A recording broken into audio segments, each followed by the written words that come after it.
Olá, sejam bem-vindos. Neste módulo, iremos discorrer sobre as mensagens proféticas das festas bíblicas, desde a primeira vinda de Cristo até o seu retorno. Há dois grupos de festas na Bíblia, são as mosaicas e as rabínicas. Dentre as rabínicas, a gente pode citar Hanukkah, também conhecido como Festa das Luzes, que foi a rededicação do templo lá da época de Macabeus. Tem Purim também, que é a festa que comemora todos os eventos descritos no livro de Esther.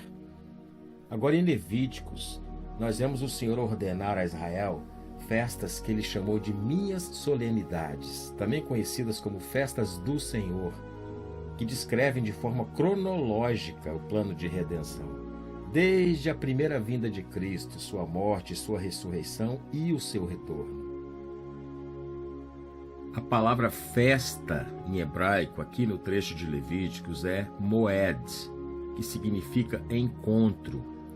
Então, estas festas são encontros determinados por Deus a Israel. São 7 festas sazonais e proféticas durante o ano, na primavera e no outono. A primeira das 7 festas estabelecidas pelo Senhor em Levíticos é a Páscoa, ou Pesach, que se celebra em março ou abril, no mês de Nissan, no 14º dia. A segunda festa é a festa dos pães asmos, ou Matzot, que se celebra em março e abril, no mês de Nissan, no 15º ao 21º dia. A terceira festa é a festa das primícias, ou Rabikurim, que também se celebra em março ou abril, no mês de Nissan, 2 dias depois da Páscoa. A quarta festa é a festa de Pentecostes, ou Shavuot, que se celebra em maio ou junho, mês de Sivan, 50 dias após a primícia. A quinta festa é a festa das trombetas, ou Yom Teruah, que se celebra em setembro ou outubro, no mês de Tisrei, 1º dia. Depois, a sexta festa é a festa da expiação, ou Yom Kippur, que se celebra em setembro e outubro, no mês de Tisrei, no 10º dia. E a última festa, a sétima festa, é a festa dos tabernáculos, ou Sukkot, que também se celebra em setembro ou outubro, no mês de Tisrei, 15º ao 21º dia. Estas são as festas estabelecidas pelo Senhor, as quais ele chama de minhas solenidades. Números 9, 2, 3b.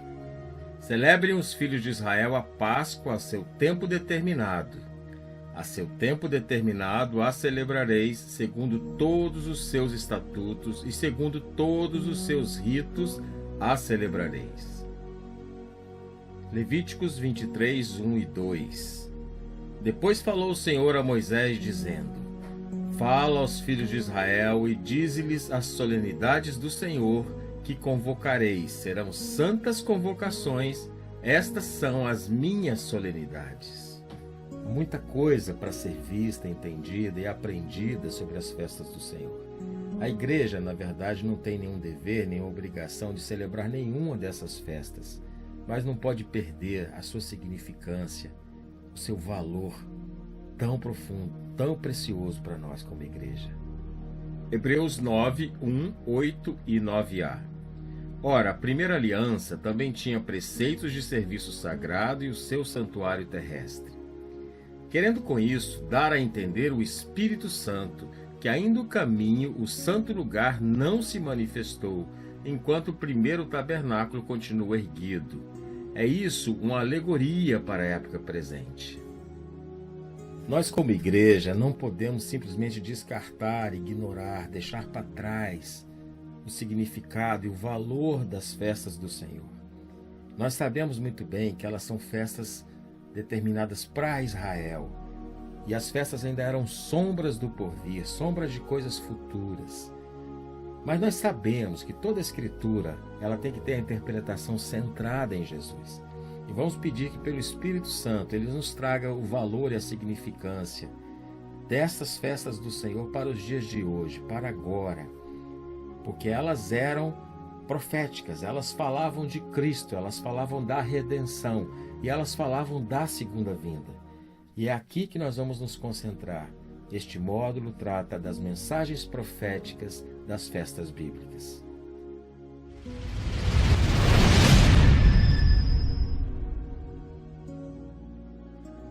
Os livros do Antigo Testamento são livros inspirados por Deus, para o nosso proveito. Eles tratam da história de Israel, eles falam da criação, falam da lei, falam dos profetas, dentre outras coisas. E como alguns advogam, eles não saíram de moda, eles não estão obsoletos, eles não devem ser abandonados, eles precisam ser lidos, porque eles têm uma mensagem total e integral da figura de Cristo. Ele fala de Cristo do início ao fim. E o Senhor nos deu para o nosso aprendizado, para a nossa salvação. É um livro que fala da figura do verdadeiro. É um livro que fala da sombra das coisas futuras. Que o Senhor nos abençoe no entendimento sobre tudo que vamos tratar. Nós não estamos, como alguns advogam, alguns entendem, voltando para a lei, voltando para antigos preceitos que foram já, pela nova aliança, pelo sangue de Cristo, prescritos. Na verdade, a palavra de Deus sempre foi viva e ativa.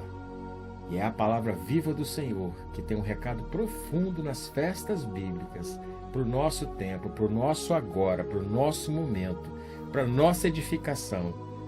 E nós não vamos perder isso, nós vamos buscar isso porque Deus deu a nós. Isso está na gaveta B, não está na gaveta A. Para quem não viu esse módulo, a gaveta A são as coisas que pertencem ao Senhor, são os mistérios de Deus.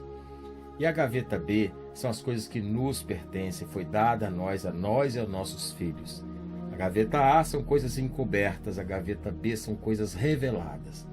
E as coisas reveladas a nós nos pertencem, a nós e a nossos filhos. E nós não vamos deixar isso escondido e guardado para depois, porque precisamos disso agora. 1 Coríntios 9, 9 e 10. Porque na lei de Moisés está escrito: não atarás a boca ao boi que trilha o grão. Porventura tem Deus cuidado dos bois?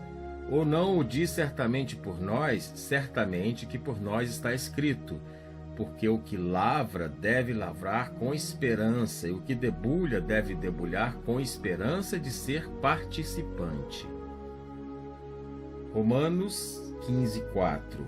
Porque tudo o que dantes foi escrito, para o nosso ensino foi escrito, para que pela paciência e consolação das Escrituras tenhamos esperança. Quero enfatizar novamente: a sombra clareou-se.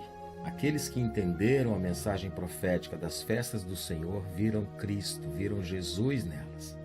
Aqueles que não entenderam continuam na obscuridade. Paulo nos mostra o tempo inteiro sobre as sombras das coisas futuras, que são as festas do Senhor e outros preceitos. E nós podemos ver que o corpo é de Cristo, que a realidade é Cristo e a substância é Cristo. Que isso nos traga força, edificação, maturidade. Colossenses 2, 16 e 17. Portanto, ninguém vos julgue pelo comer ou pelo beber, ou por causa dos dias de festa, ou da lua nova, ou dos sábados, que são sombra das coisas futuras, mas o corpo é de Cristo. Hebreus 8:5. Servem de exemplo e sombra das coisas celestiais. 1 Coríntios 10:6. E estas coisas foram-nos feitas em figura. Hebreus 9:24. Figura do verdadeiro. Hebreus 10:1a. Porque tendo a lei a sombra dos bens futuros e não a imagem exata das coisas. Bem, agora nós precisamos nos aprofundar um pouco sobre o calendário bíblico. Deus criou os astros para que o homem pudesse contar dias e anos. Isso vai nos ajudar no entendimento desse tema. Gênesis 1:14. E disse Deus: haja luminares na expansão dos céus, para haver separação entre o dia e a noite, e sejam eles para sinais e para tempos determinados e para dias e anos. A palavra mês em hebraico, ela deriva do radical da palavra novo. E a lua era constantemente, cuidadosamente observada nos tempos bíblicos, porque na aparição da lua nova, começava-se a contagem do início de cada mês.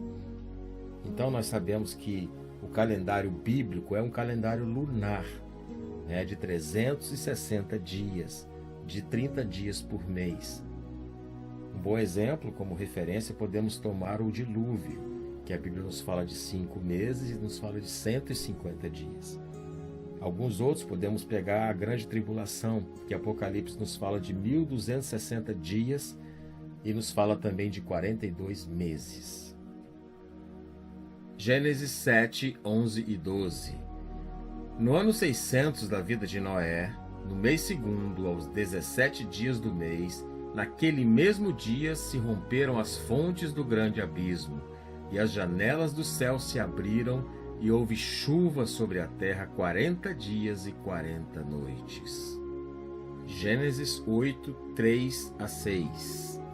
E as águas iam se escoando continuamente de sobre a face da terra, e ao fim de 150 dias minguaram, e a arca repousou no 7º mês, no dia 17 do mês, sobre os montes de Ararat. E foram as águas indo e minguando até o 10º mês. No 10º mês, no primeiro dia do mês, apareceram os cumes dos montes. E aconteceu que, ao cabo de 40 dias, abriu Noé a janela da arca que tinha feito. Apocalipse 12, 6.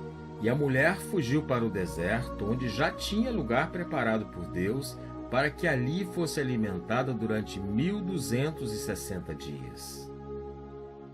Apocalipse 13, 5. E foi-lhe dada uma boca para proferir grandes coisas e blasfêmias, e deu-se-lhe poder para agir por 42 meses. E o calendário mudou. Em Israel hoje não se usa mais aquele calendário bíblico original. Na verdade, isso foi mudado há muito tempo atrás, em 359 d.C., ainda na época do imperador romano Constâncio. Então, ao invés de se usar a observação dos astros como era feito, hoje existem cálculos fixos. É um calendário lunisolar, porque os meses são baseados na lua, enquanto o ano ele é adaptado regularmente de acordo com o ciclo do sol. Então pode acontecer de um ano ter 12 meses em Israel e outro ano ter 13 meses, baseado nesses novos cálculos.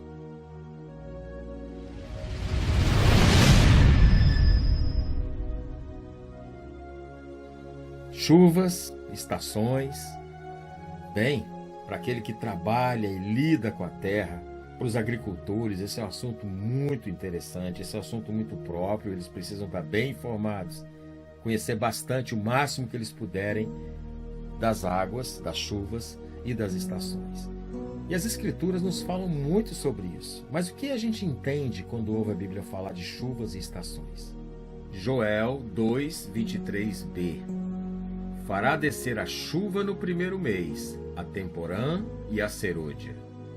Bom, para a gente entender um pouco mais sobre as chuvas, as águas, o significado disso, no que nós vamos tratar, que é a chuva temporã e a chuva serôdia, eu gostaria de falar um pouquinho só, não muito, sobre poesia bíblica.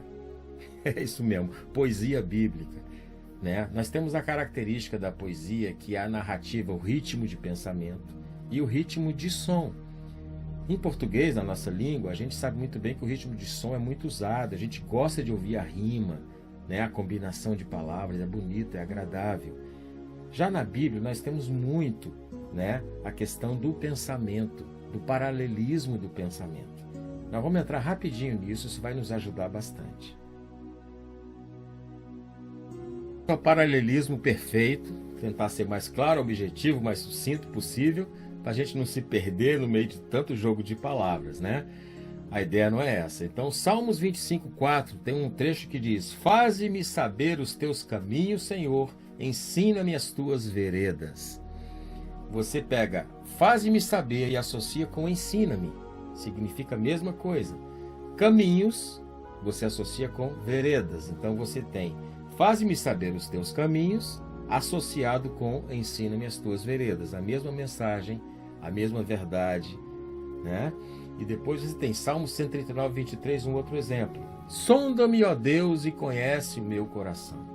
prova-me e conhece os meus pensamentos. Outro paralelismo perfeito.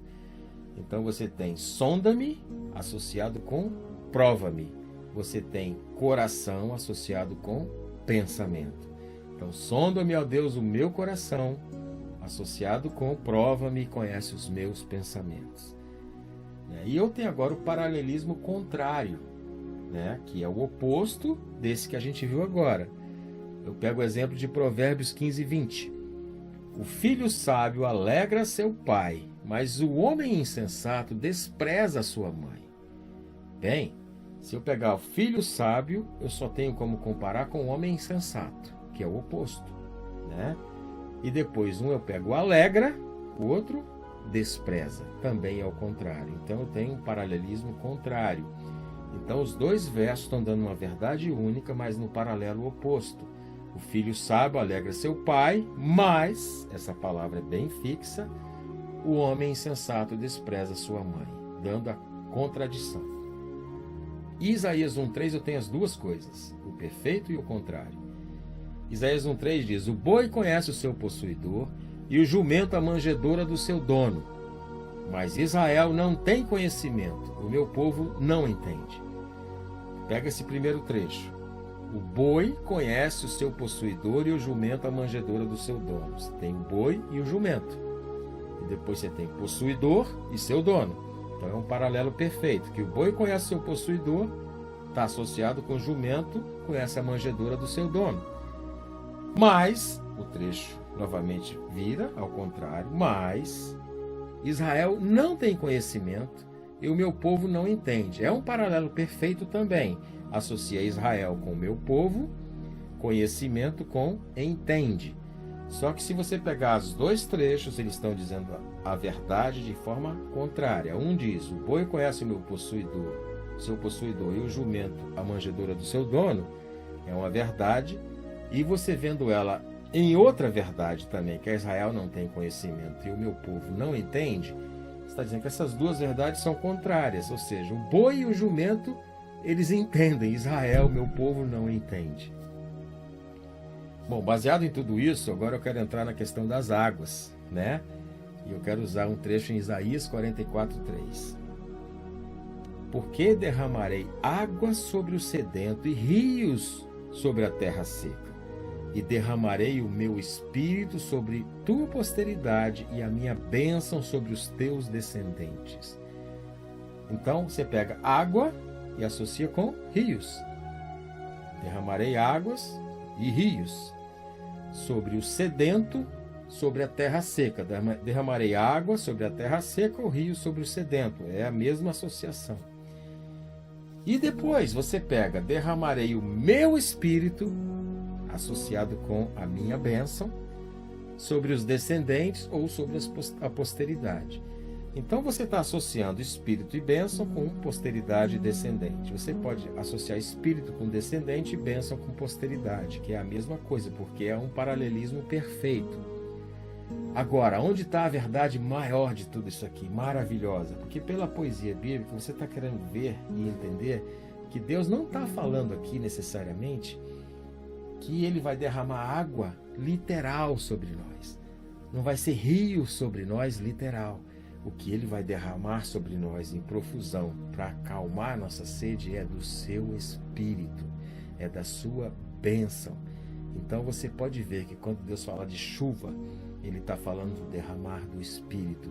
Quando Ele falar de águas, de fluir águas, Ele está falando de bênção, é coisa espiritual, é coisa sobrenatural. É dele mesmo que Ele está falando, do Espírito Santo de Deus. Salmo 42:1. Assim como o servo brama pelas correntes das águas, assim suspira a minha alma por ti, ó Deus. Salmo 63:1. Ó Deus, tu és o meu Deus, de madrugada te buscarei, a minha alma tem sede de ti, a minha carne te deseja muito em uma terra seca e cansada, onde não há água. Então esse paralelismo que nós temos com as chuvas e com as estações, com as águas, e o Espírito Santo é a mesma coisa. Deus derrama sobre nós seu Espírito, para que o seu povo brote, para que o seu povo cresça, para que o seu povo frutifique e para que depois venha a colheita daquele fruto que já está maduro. Isaías 44:4. E brotarão como a erva, como salgueiros junto aos ribeiros das águas. Marcos 4, de 27 a 29. E dormisse e se levantasse de noite ou de dia, e a semente brotasse e crescesse, não sabendo ele como. Porque a terra por si mesmo frutifica, primeiro a erva, depois a espiga, e por último o grão cheio na espiga. E quando já o fruto se mostra, mete-se-lhe logo a foice, porque está chegada a ceifa. Apocalipse 14, de 14 a 16. E olhei, e eis uma nuvem branca, e assentado sobre a nuvem um semelhante ao Filho do Homem, que tinha sobre a sua cabeça uma coroa de ouro, e na sua mão uma foice aguda. E outro anjo saiu do templo, clamando em grande voz ao que estava assentado sobre a nuvem: lança a tua foice e cega, a hora de cegar-te é vinda, porque já a seara da terra está madura. E aquele que estava sentado sobre a nuvem meteu a foice à terra, e a terra foi cegada. Tiago 5, de 7 a 9. Sede, pois, irmãos, pacientes até a vinda do Senhor. Eis que o lavrador espera o precioso fruto da terra, aguardando-o com paciência, até que receba a chuva temporã e serôdia. Sede vós também pacientes, fortalecei os vossos corações, porque já a vinda do Senhor está próxima. Então, se a colheita ainda não aconteceu, é porque o fruto ainda não está maduro. Vejamos então como as chuvas temporã e serôdia se relacionam com a volta de Cristo. 4 primeiras festas do Senhor ocorrem na primavera, durante o plantio e a colheita da cevada. E elas também são conhecidas como as primeiras chuvas, ou as chuvas temporãs. Joel 2, 23a. E vós, filhos de Sião, regozijai-vos e alegrai-vos no Senhor vosso Deus, porque Ele vos dará em justa medida a chuva temporã. O significado profético das 4 primeiras festas já se cumpriu. E eles apontam para a redenção, para a santificação, para a ressurreição e para a descida do Espírito. Eles se cumpriram na primeira vinda de Cristo. Festa da Páscoa, que aponta para a redenção. 1 Coríntios 5:7. Alimpai-vos, pois, do fermento velho, para que sejais uma nova massa, assim como estáis sem fermento, porque Cristo, nossa Páscoa, foi sacrificado por nós. João 1:29. No dia seguinte, João viu a Jesus, que vinha para ele, e disse: Eis o Cordeiro de Deus, que tira o pecado do mundo. A festa de pães asmos, que aponta para a santificação. 1 Coríntios 5:8. Por isso façamos a festa, não com o fermento velho, nem com o fermento da maldade e da malícia, mas com os ázimos da sinceridade e da verdade. A festa das primícias, que aponta para a ressurreição. 1 Coríntios 15:20. Mas de fato Cristo ressuscitou dentre os mortos e foi feito as primícias dos que dormem. A festa de Pentecostes, que aponta para o batismo no Espírito Santo. 1 Coríntios 16:8. Ficarei, porém, em Éfaso até o Pentecoste. Atos 2:1. E cumprindo-se o dia de Pentecoste, estavam todos concordemente no mesmo lugar. Atos 20:16. Porque já Paulo tinha determinado passar ao largo de Éfeso para não gastar tempo na Ásia. Apressava-se, pois, para estar, se possível fosse, em Jerusalém no dia de Pentecostes. As 3 últimas festas ocorrem daquele período da colheita do trigo em outono e são conhecidas também como as últimas chuvas ou a chuva serôdia. Oséias 6:3. Então conheçamos e prossigamos em conhecer ao Senhor, a sua saída como a alva é certa, e ele a nós virá como a chuva serôdia que rega a terra. O significado profético dessas 3 últimas festas ainda não se cumpriu. Ele irá se cumprir na segunda vinda de Cristo. E eles apontam para o arrebatamento, para a redenção de Israel e para o milênio. A festa das trombetas, que aponta para o arrebatamento da igreja. 1 Coríntios 15, 51 e 52. Eis aqui vos digo um mistério. Na verdade, nem todos dormiremos, mas todos seremos transformados. Num momento, num abrir e fechar de olhos, ante a última trombeta, porque a trombeta soará, e os mortos ressuscitarão incorruptíveis, e nós seremos transformados. O dia da expiação, que aponta para a redenção de Israel. Romanos 11, 26 e 27.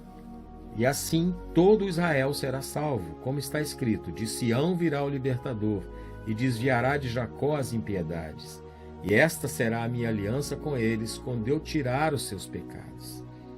A festa dos tabernáculos, que aponta para o milênio. Apocalipse 21, 3.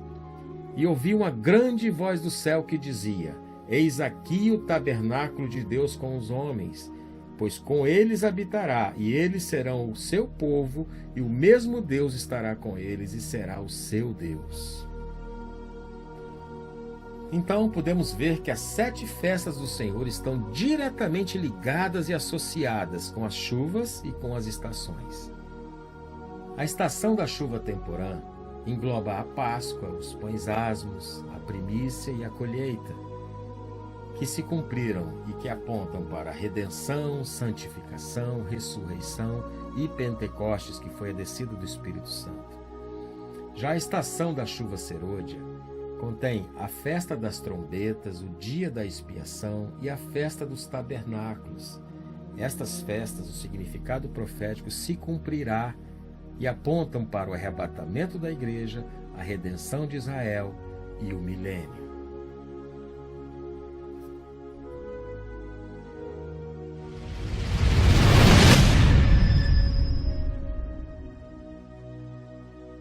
Muito conhecemos sobre a libertação de Israel da escravidão do Egito. E a Páscoa se refere exatamente ao dia anterior ao Êxodo, no dia que Israel saiu do Egito. Nesse dia o Senhor prescreveu e comandou que se matasse um cordeiro, pegasse o seu sangue e passasse nos umbrais das portas de suas casas. E Páscoa quer dizer exatamente passar sobre, passar por cima. Quando o anjo da morte viesse e olhasse para o sangue, ele passaria por cima dessa casa indo para outra. Essa casa estaria livre da morte dos seus primogênitos. O que é alegria para um é desespero para outros. E a Páscoa comemora exatamente o dia da libertação, o dia em que o anjo da morte passou sobre suas casas e no dia seguinte eles estavam saindo do Egito em liberdade. Levítico 23, 5. No mês 1º, aos 14 do mês, pela tarde, é a Páscoa do Senhor. Números 9, 2 e 3. Que os filhos de Israel celebrem a Páscoa na data determinada. A celebração cristã que mais representa o verdadeiro Evangelho é a Páscoa. Sem a Páscoa de Cristo, nós não teríamos nenhuma boa notícia para contar, nenhum evangelho para pregar. João 1:29b. Eis o Cordeiro de Deus que tira o pecado do mundo. Uma coisa importante a se mencionar a respeito da libertação de Israel é que não lhes bastaria serem filhos de Abraão ou serem pessoas boas e religiosas. Eles conseguiram a liberdade pela obediência, porque eles pegaram cada família e passaram o sangue daquele cordeiro nos umbrais das portas de suas casas, como o Senhor havia determinado. Toda redenção acontece porque um preço é pago. E neste caso, que podemos chamar de fiança, foi o cordeiro pascal. Um alto preço foi pago. Romanos 6, 17 e 18. Mas graças a Deus, porque outrora escravos do pecado, contudo vieste a obedecer de coração a forma de doutrina a que fostes entregues. E uma vez libertos do pecado, fostes feitos servos da justiça. Efésios 2, 5 e 6. E estando nós mortos em nossos delitos, nos deu vida juntamente com Cristo. Pela graça sois salvos, e juntamente com Ele nos ressuscitou e nos fez assentar nos lugares celestiais em Cristo Jesus. Também em nosso caso, havia necessidade de que outra pessoa nos libertasse. Havia necessidade de que um preço fosse pago. E Jesus, o Filho de Deus, o Cordeiro Santo de Deus, ele se ofereceu em sacrifício pelos nossos pecados. Nós fomos resgatados, justificados e comprados por alto preço, o preço do seu sangue. 1 Coríntios 6, 19 e 20. Acaso não sabeis que o vosso corpo é santuário do Espírito Santo que está em vós, o qual tendes da parte de Deus, e que não sois de vós mesmos? Porque fostes comprados por preço. Agora, pois, glorificai a Deus no vosso corpo. 1 Coríntios 5, 7. Porque Cristo, nossa Páscoa, foi sacrificado por nós. 1 Pedro 1, 18 e 19. Sabendo que não foi com coisas corruptíveis, como a prata ou ouro, que fostes resgatados da vossa vã maneira de viver, que por tradição recebeste dos vossos pais, mas com o precioso sangue de Cristo, como de um cordeiro imaculado e incontaminado.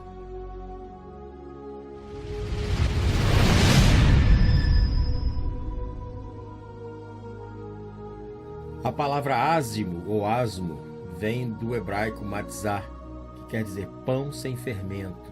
É o pão feito de farinha de trigo, de aveia, de cevada com água. No caso dessa festa, era a cevada, porque era exatamente a época da colheita da cevada em Israel. Êxodo 9:31. E o linho e a cevada foram feridos, porque a cevada já estava na espiga e o linho na haste. A festa dos pães asmos começava no dia 15 de Abib, que é um dia depois da celebração da Páscoa, e durava por 7 dias. Nesse período, Israel teria que comer pão sem fermento, e era tão séria a coisa que quem não obedecesse, quem não respeitasse, seria retirado da congregação de Israel. João 19:37. E outra vez diz a Escritura: verão aquele que transpassaram. Levítico 23, de 6 a 8. E aos 15 dias deste mês é a festa dos pães ázimos do Senhor. 7 dias comereis pães ázimos. No primeiro dia tereis santa convocação, nenhum trabalho servil fareis, mas 7 dias oferecereis oferta queimada ao Senhor. E ao 7º dia haverá santa convocação, nenhum trabalho servil fareis. Êxodo 23:15. A festa dos pães ázimos guardarás, 7 dias comerás pães ázimos, como te tenho ordenado, ao tempo apontado no mês de Abib, porque nele saístes do Egito, e ninguém aparece vazio perante mim. Êxodo 12:19. Por 7 dias não se ache nenhum fermento nas vossas casas, porque qualquer que comer pão levedado, aquela alma será cortada da congregação de Israel, assim o estrangeiro como o natural da terra. Assim como a festa da Páscoa ilustra a morte de Cristo na cruz, a festa de pães asmos ilustra o seu sepultamento. E em Jesus foi cumprida a festa de pães asmos, porque Ele é o pão da vida, Ele é o pão que desceu do céu, e nós devemos nos alimentar dele. Aquele pedaço de pão usado na festa de pães asmos tipifica Cristo. Lucas 23, 53 e 54. E havendo-o tirado, envolveu-o num lençol e pô-lo no sepulcro escavado numa penha, onde ninguém ainda havia sido posto. E era o dia da preparação e amanhecia o sábado. João 19:31. Os judeus, pois, para que no sábado não ficassem os corpos na cruz, visto como era a preparação, pois era grande o dia de sábado, rogaram a Pilatos que se lhes quebrassem as pernas, e foram tirados. Isaías 53, 5. Mas ele foi ferido por causa das nossas transgressões e moído por causa das nossas iniquidades. O castigo que nos traz a paz estava sobre ele, e pelas suas pisaduras fomos sarados. 1 Pedro 2,24. Levando ele mesmo em seu corpo os nossos pecados sobre o madeiro, para que, mortos para os pecados, pudéssemos viver para a justiça, e pelas suas feridas fostes sarados.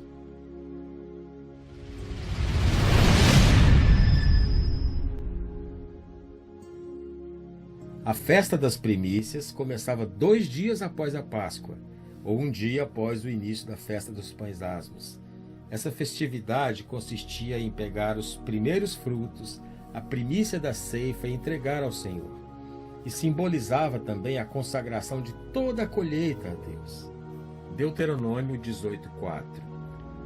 Dá-lhe-ás as primícias do teu grão, do teu mosto e do teu azeite, e as primícias da tosquia das tuas ovelhas. Levíticos 23:9. E falou o Senhor a Moisés, dizendo: Fala aos filhos de Israel e dize-lhes: Quando houverdes entrado na terra que vos hei de dar, e fizerdes a sua colheita, então trareis um molho das primícias da vossa cega ao sacerdote. O significado profético da festa das primícias foi cumprido na ressurreição de Cristo. O cordeiro imolado, o pão ázimo, o feixe de grãos apresentado diante do Senhor. 1 Coríntios 15, 22 e 23. Porque assim como todos morrem em Adão, assim também todos serão vivificados em Cristo, mas cada um por sua ordem, Cristo as primícias, depois os que são de Cristo na sua vinda. Atos 2:31. Nesta previsão, disse da ressurreição de Cristo que a sua alma não foi deixada no inferno, nem a sua carne viu corrupção. Atos 26:23. Isto é, que o Cristo devia padecer e, sendo o primeiro da ressurreição dentre os mortos, devia anunciar a luz a este povo e aos gentios. Enquanto esteve fisicamente aqui, Deus Emanuel, Deus conosco, Jesus participou das 3 primeiras festas do Senhor. E ele foi assunto aos céus 10 dias antes de Pentecostes, a 4ª festa da estação das primeiras chuvas, as chuvas temporãs. E ele voltará para participar das últimas chuvas, das 3 últimas festas da chuva serôdia.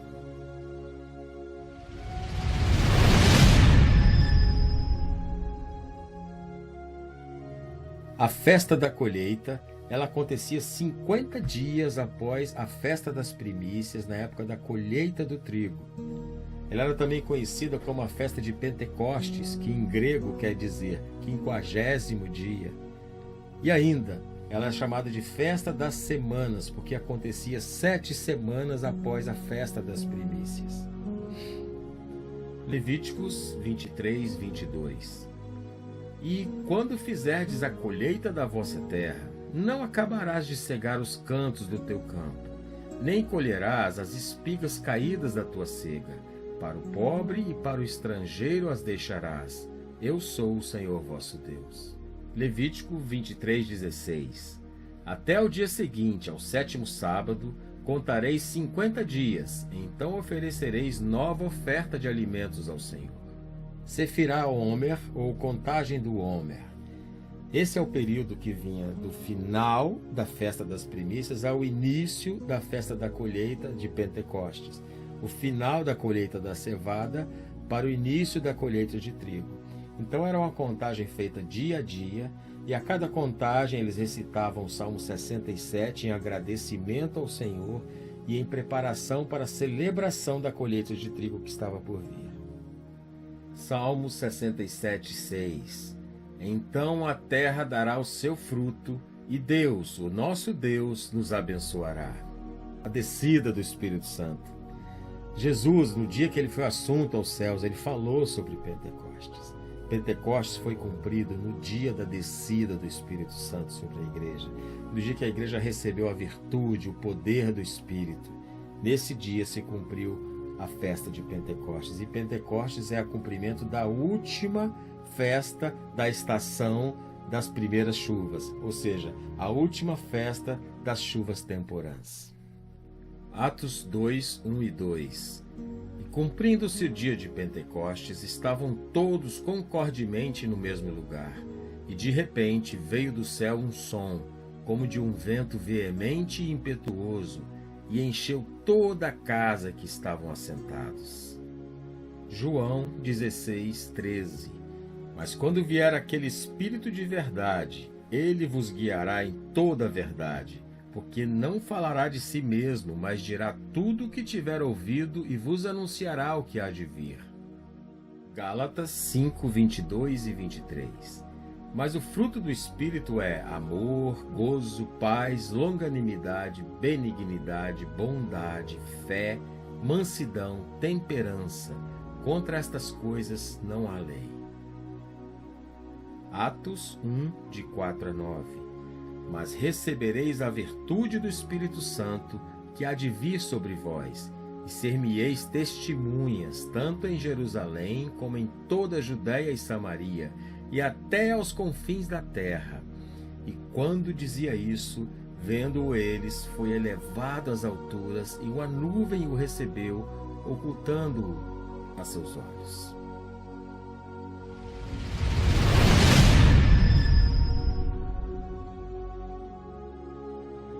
A festa das trombetas, ou Yom Teruah, começava no dia 1º do mês de Tishrei, que é o primeiro dia do calendário de Israel, do calendário israelita. Já no calendário bíblico é o 7º mês. E não era tão preciso o início desse mês, porque dependia da lua nova do calendário bíblico. Então, assim que a lua nova aparecesse, o shofar era tocado, anunciando o início do Rosh Hashanah, que é o primeiro dia da festa das trombetas. Salmo 81, 3. Tocai a trombeta na lua nova, no tempo apontado da minha solenidade. Também, quando o shofar tocasse, eram iniciados os 10 dias de arrependimento. Um período que vai do início das trombetas até o início de Yom Kippur, que chama-se Dia da Expiação. E nesse período era tempo de grande contrição em Israel, era tempo de arrependimento para a nação. Levítico 23, de 23 a 25. E falou o Senhor a Moisés, dizendo: Fala aos filhos de Israel, dizendo: No mês 7º, ao 1º do mês, tereis descanso, memorial com sonido de trombetas, santa convocação. Nenhum trabalho servil fareis, mas oferecereis oferta queimada ao Senhor.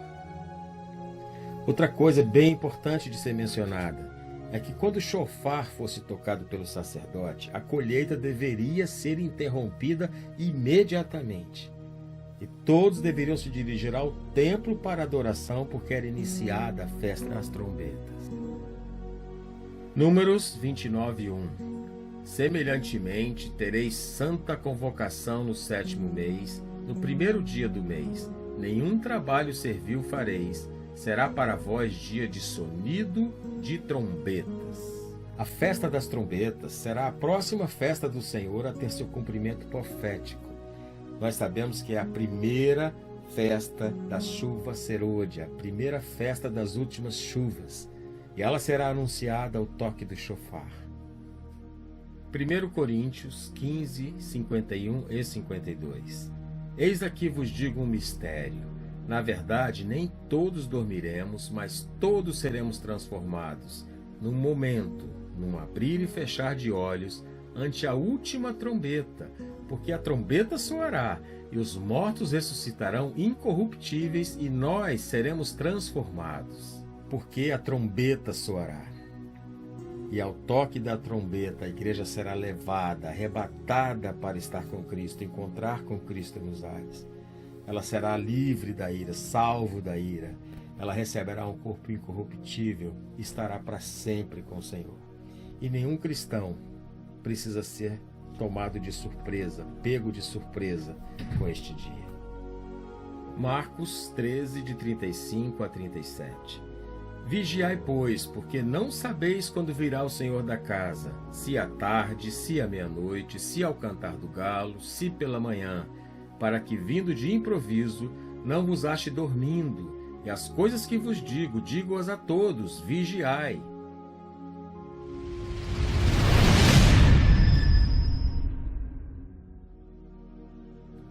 O dia da expiação, ou Yom Kippur, que começava no 10º dia do 7º mês, ou no 10º dia após o início da festa das trombetas ao toque do shofar. Yom Kippur vem da palavra kafar, que quer dizer cobrir, e expiação significa recomeçar, restaurar. Então, literalmente, esse dia da expiação significa o dia de cobertura pelos pecados. Era o dia onde o pecado era expiado, era perdoado. Oséias 6:1. Vinde e tornemos ao Senhor, porque Ele despedaçou e nos sarará, feriu e nos atará a ferida. Levítico 23, 26b e 27. Mas aos 10 dias desse 7º mês será o dia da expiação. Tereis santa convocação e afligireis as vossas almas e oferecereis oferta queimada ao Senhor. No Yom Kippur é dada especial ênfase a perdão, a reconciliação. Era considerado o sábado dos sábados, Shabbat Shabbaton. Era o tempo que Israel chorava pelos seus pecados. O Yom Kippur é uma festividade de um único dia. Começa no entardecer de um dia e termina no entardecer do outro, no tocar do Shofar Hadagol, que inicia o fim do Yom Kippur, que tem o seu significado profético também do fim da grande tribulação e da segunda vinda de Cristo. Marcos 13, 27. E ele enviará os seus anjos e ajuntará os seus escolhidos, desde os 4 ventos da extremidade da terra até a extremidade do céu. Yamim Noraim tem o significado de dias terríveis. Uau! Esse é o período que vai de Yom Teruah e Yom Kippur, da festa das trombetas até o dia da expiação. Aqueles 10 dias que nós já mencionamos, dias de perdão, dias de reconciliação, dias de perdoar a transgressão, dias de choro. Então, esses dias, esse tempo todo de dias terríveis, é a preparação para exatamente o dia final, o dia de Yom Kippur, quando Israel irá se apresentar diante do Senhor. Solene.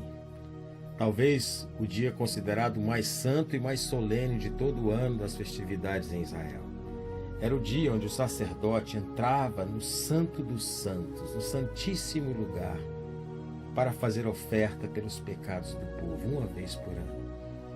E antes de entrar no lugar onde estava a Arca da Aliança do Senhor, a presença manifesta do Senhor, ele tinha que sacrificar um novilho pelos seus próprios pecados, para ele poder entrar e ministrar diante do Senhor.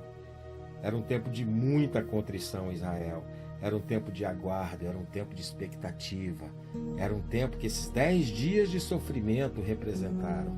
O povo se preparou com choro e com prantos e com angústia para este dia, o dia que fosse apresentada a oferta pelo povo, pelo perdão dos pecados. Levítico 16, 5 e 6.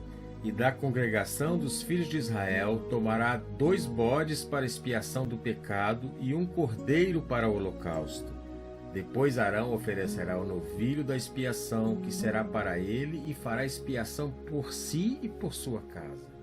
Após o arrebatamento da igreja, no toque do shofar, ocorrerá a redenção de Israel, no período de grande tribulação. Isaías denomina esse tempo como angústia para Jacó. É um tempo onde Deus vai estar tratando com Israel. Jeremias 37.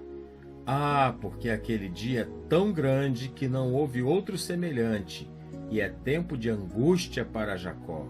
Ele, porém, será salvo dela. Com o estabelecimento do governo do anticristo e do falso profeta, o derramar dos juízos e da ira de Deus sobre a terra, esse nome angústia fala de um sofrer sem precedentes para Israel, um tempo em que Jerusalém será cercada por seus inimigos.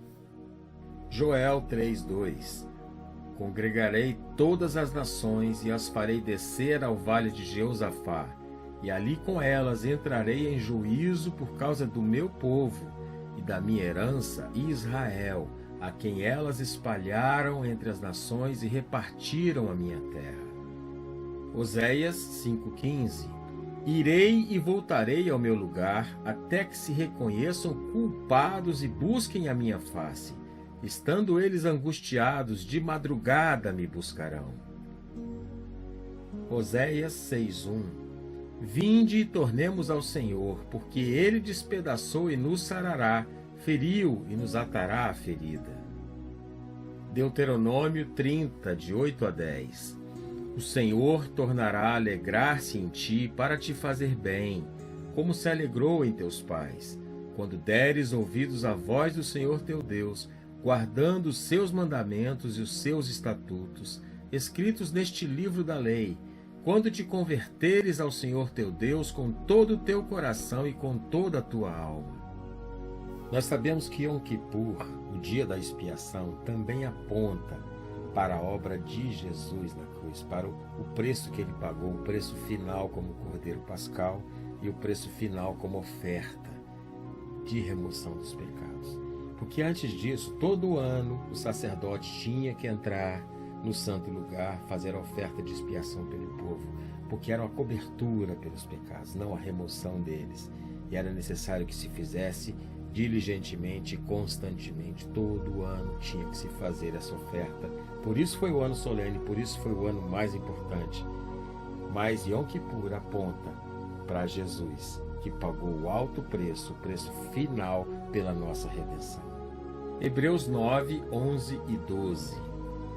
Mas vindo Cristo, o sumo sacerdote dos bens futuros, por um maior e mais perfeito tabernáculo, não feito por mãos, isto é, não desta criação, nem por sangue de bodes e bezerros, mas por seu próprio sangue, entrou uma vez no santuário, havendo efetuado uma eterna redenção.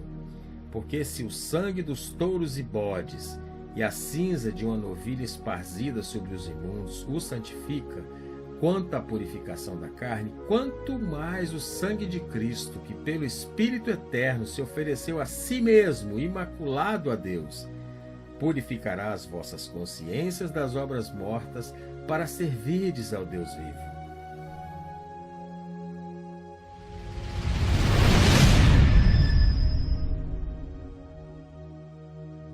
Sukkot ou tabernáculos.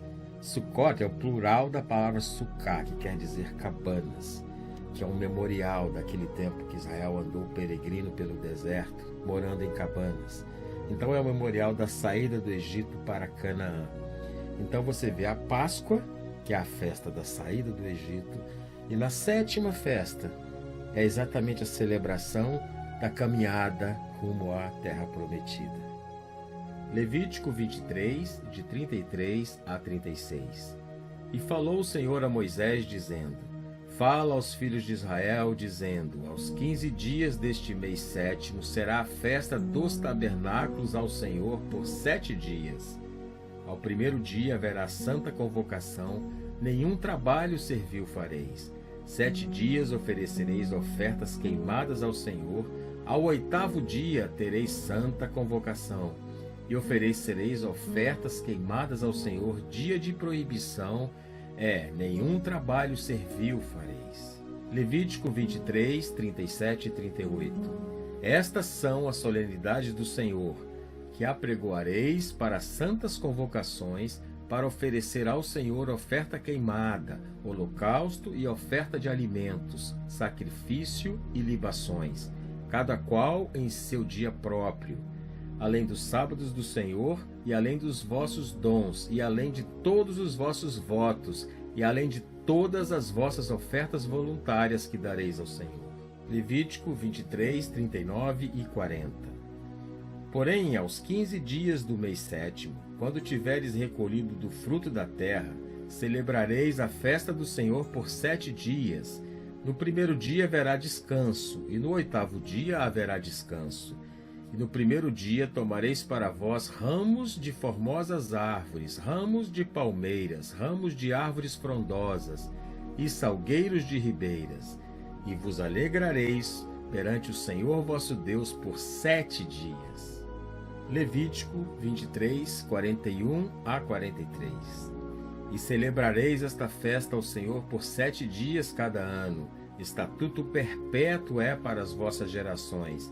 No mês 7º a celebrareis. 7 dias habitareis em tendas. Todos os naturais em Israel habitarão em tendas, para que saibam as vossas gerações que eu fiz habitar os filhos de Israel em tendas, quando os tirei da terra do Egito. Eu sou o Senhor vosso Deus. Nós vimos que Yom Kippur representou contrição, muita contrição. Já Tabernáculos, a última festa das últimas chuvas, a última festa da estação da chuva serôdia, ela representa aquele júbilo após a redenção.